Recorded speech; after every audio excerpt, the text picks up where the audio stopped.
आज आम core 13 history honours पिला मानकर question paper previous year discussion करवा।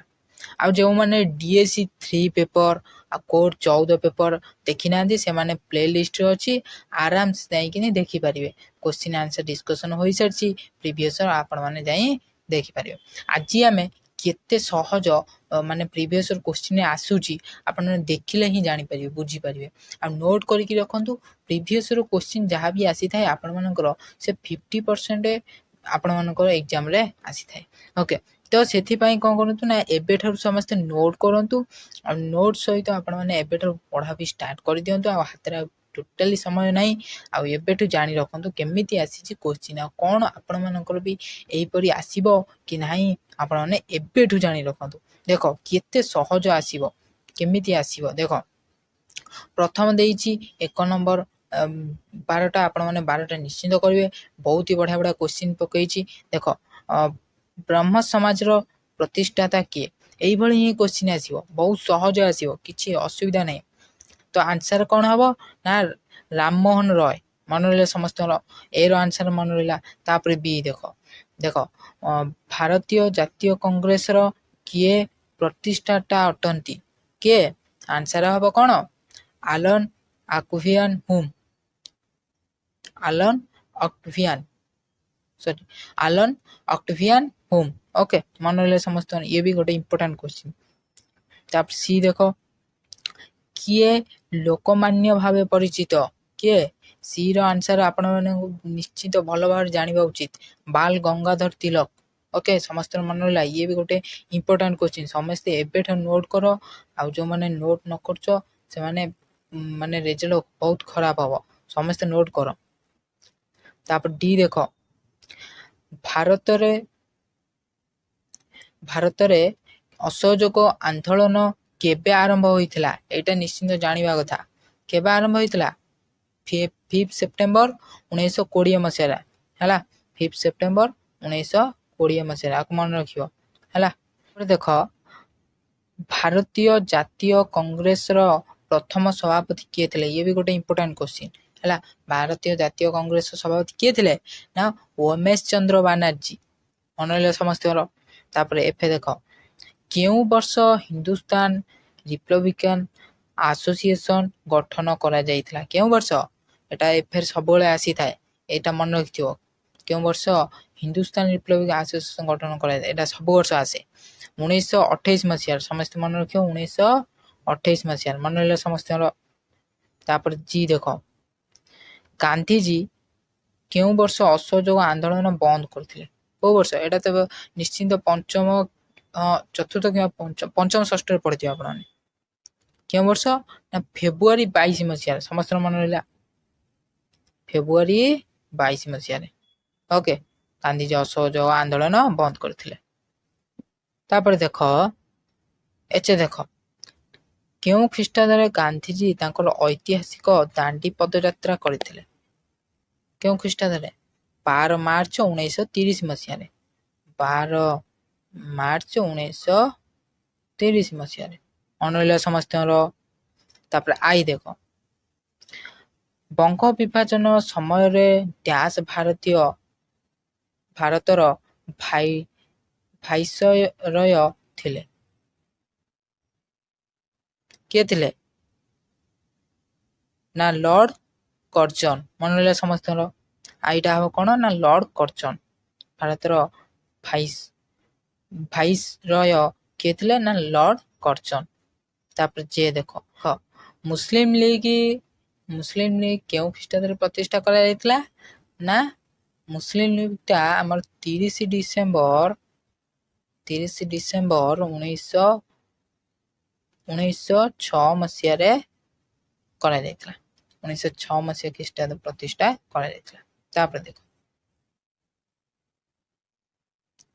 के देख भारतर स्वाधीनता समय डैश इंग्लैंड प्रधानमंत्री थिले एटा बहुत बढ़िया क्वेश्चन सिलेक्शन क्वेश्चन एबेठारु मानि रख सिलेक्शन लिखि रख किए थिले क्लेमेंट अटेल है कौन ना क्लेमेंट अटेल। तापर एटा देख एलेटा आंसर तमे कमेंट रे कहियो। दिल्ली चलो स्लोगान किए देथिले एटा तमे जानिଛ पंचम रे एटा पूरा अछि 100% हला। दिल्ली चलो स्लोगान किए देथिले एटा तमे कमेंट रे कहियो। तापर देखो मेन हला हमरो सरी गला एक मार्किया कारण एक मार्कियाटा शॉर्ट क्वेश्चन ना निहाती ताको मन रखिया जरूरी। तापर आसला हमरो 2 मार्किया देखो एटा देखो 2 मार्क भी इंपोर्टेंट सब अछि। लाल बाल पाल भाबरे केउ माने परिचित एटा लिखिबो सबुठारो बढ़िया क्वेश्चन देखुछ केते इजी क्वेश्चन दउची। भारतर आर्य समाज रो मुख्य कार्यकारी कोन थिला? गांधी जुग कहिले तुमे कोन बुझ पूरा टोटली माने देखि परछो षष्ठ सप्तम पाठ ये टोटली ऊपर तमे जदि बुक नथियो तमे ताले किछि नाही खाली माने षष्ठ सप्तम पिलांग थ्रु गोटे बही आनिबो निश्चित तुमको सब किछि मिली जो हैला। तापर देखो डी देखो भारतर नारी मुक्ति पाई कोन कोन सब पदक्षेप निया जाइतला एटा भी सब वर्ष आसी थाए मन रखिबो।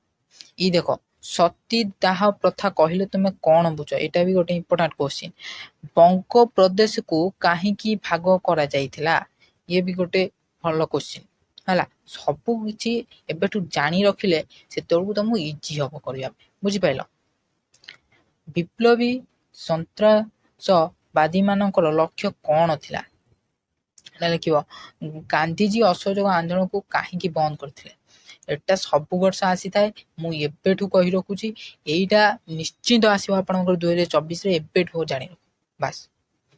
आजाद हिंद फौज ऊपर किछि वाक्य लिखो आजाद हिंद फौज एटा भी मध्य पूरा सिलेक्शन क्वेश्चन।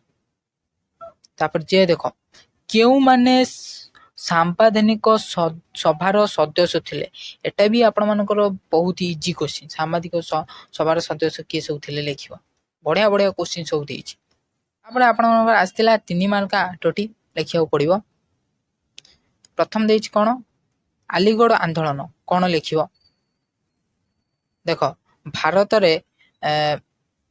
भारत रे इंग्रजी शिक्षार प्रचलन की पड़िथिला सेतले लिखिबो। भारत संविधान उच्च एटा भी लिखियो ए दुटा इंपोर्टेंट। नरमपंथी चरमपंथी एटा लिखियो एपटे लिखियो नरमपंथी एपटे लिखियो चरमपंथी हैला। तापर देखो खिलाफत आंदोलन हिंदू महासभा मोहम्मद अली जिना बी आर आंबेडकर एटा लिखियो एटा सब वर्ष आस्ते बी आर आंबेडकर को ऊपर लिखियो ना नले तमे कोन बुझि परछो केते सहज देखो। माउंटबेटन प्लान कोन तापर सांप्रदायिक दंगा से सरीगला। तापर एबे मेन इंपोर्टेंट मेन जिनस रहिला 7 मार्किया जहा कि केही भी हाथ छड़ा करंती नाही हैला। देखो 4 नंबर देछि 19 शताब्दीर सामाजिक और धार्मिक संस्कार आंदोलन ब्रह्म समाज रो भूमिका संपर्क आलोचना करो। देखो एइटा इंपोर्टेंट हैला मु कहूची जे सब इंपोर्टेंट से कथा नुय किंतु 7 मार्किया जो गुडा कहूची से गुडा आसीबो प्रीवियस ईयर क्वेश्चन सब 7 मार्किया गुरुत्व देबो 1 मार्किया गुरुत्व देबो हैला। तापर देखो ता और देछि कोन दक्षिण भारत और महाराष्ट्र देखा देथिबा जाति विरोधी आंदोलन ऊपर विस्तृति विवरण एटा छाडी देबो हैला किछ असुविधा नाही किंतु फास्ट ओटा सबले लिखिबो काना 19 शताब्दी सामाजिक भूमिका संस्कार आंदोलन ब्रह्म समाज रो हैला। 5 नंबर देछि देखो भारतीय जातीय कांग्रेस नीति कार्यक्रम विषय आलोचना करो एटा लिखिबो नले स्वदेशी आंदोलन विषय टिप्पणी लिखिबो दीटा भीतर जोटा लिखिबो किछ असुविधा नाही।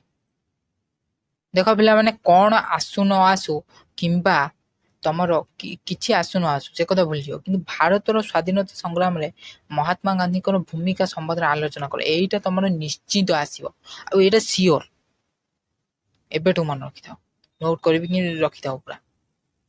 भारतर जातीय आंदोलन सुभाष चंद्र बोस को अवदान ऊपर आलोकित करो ये भी ता और जोटा देछि एटा ही मध्ये आसीबो एटा पर दीटा निश्चित कोन आसु न आसु ए दीटा मु एबेट कहदेल निश्चित आसीबो।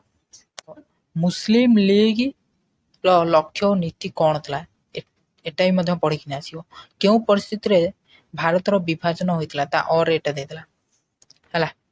ଦିଟା ସେ ଯୋଉ ଦିଟା କହିଲି ଆଉ ଏ ଦିଟା ହେଲା, ଏ ଚାରିଟା ଯାକ ପୁରା ଭଲ କିନି ପଢିକିନି ଆସିବ। ତ ପ୍ରଥମ ଯୋଉ ଦିଟା ମୁଁ କହିଦେଲି, ଏଇ ଯୋଉ ଦିଟା ଭାରତର ସ୍ୱାଧୀନତା ସଂଗ୍ରାମ ମହାତ୍ମା ଗାନ୍ଧୀ, ତାପରେ ଏଇଟା ସୁଭାଷ ଚନ୍ଦ୍ର ବୋଷଙ୍କ ଅବଦାନ ଆଲୋକପାତ, ଏଇ ଦିଟା ନିଶ୍ଚିତ ବୁଝିପାରିଲ ସମସ୍ତେ। ଆଶା କରୁଛି ଆପଣଙ୍କ ଭିଡ଼ିଓଟି ଭଲ ଲାଗିଥିବ। ଭିଡ଼ିଓ ଯଦି ଭଲ ଲାଗିଥିବ ତାହେଲେ ଭିଡ଼ିଓକୁ ଲାଇକ୍ କରିବେ, ଚ୍ୟାନେଲକୁ ଏଭଳି ଆଗକୁ ଭିଡ଼ିଓ ଦେଖିବା ପାଇଁ ଚ୍ୟାନେଲକୁ ସବସ୍କ୍ରାଇବ୍ କରିବେ। ଜୟ ହିନ୍ଦ, ବନ୍ଦେ ମାତରମ୍।